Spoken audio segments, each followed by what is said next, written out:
Now, you've also talked publicly about having cannabis hyperemesis syndrome. Can you talk about how you got the diagnosis and how you treated it and the aftermath? Because I think it's something that a lot of people hear about, but they don't necessarily understand. I had gone through a few years of like a severe depression and heavy anxiety post-pandemic. And I really wasn't sure what was kind of setting me off, but for years I'd been having nausea at different times of the day. And I always thought it was from possibly like overtraining or old concussion stuff, or, I had all sorts of weird things in my head about, what it could be from. And then the symptoms just started getting worse and worse. And so the thing about cannabis hyperemesis syndrome is that I didn't correlate that my nausea was because of the cannabis that I was consuming. Now, I was consuming a lot post-pandemic.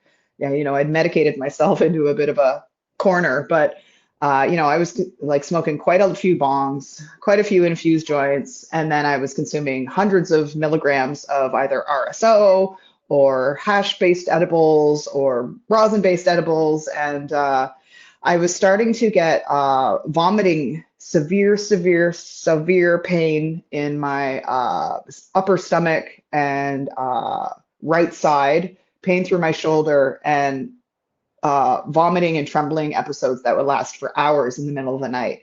Now, smoking cannabis during those would make me feel better, but then hours later, I would have another episode. So I took multiple trips to the hospital. I was taken out of my house in an ambulance one day because of my weakness. And basically what happens is that the sickness will stop you from eating, and then it slowly starts to shut your kidneys down.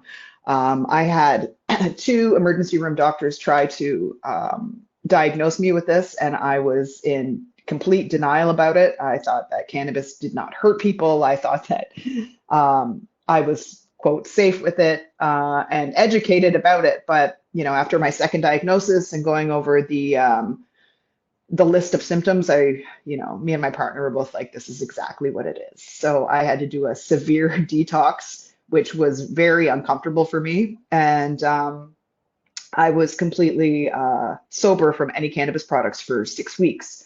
Now, luckily, through the guidance of amazing cannabis doctor and emergency room doctor, Dr. Ira Price from Hamilton, he told me that I could start to consume CBD again. So that was a bit of a godsend. And I figured that out. Now, it was really heartbreaking for me thinking that, oh my gosh, I'm never going to be able to consume edibles again, because I was about 6 weeks away from going to Thailand to get to taste my Thailand chocolate bar. So I'm like, if I get all the way to Thailand and get sick from this, I'm just going to be so unhappy. So, I had been sober for 6 weeks and then got to Thailand and got to try a square of my chocolate, and it was awesome.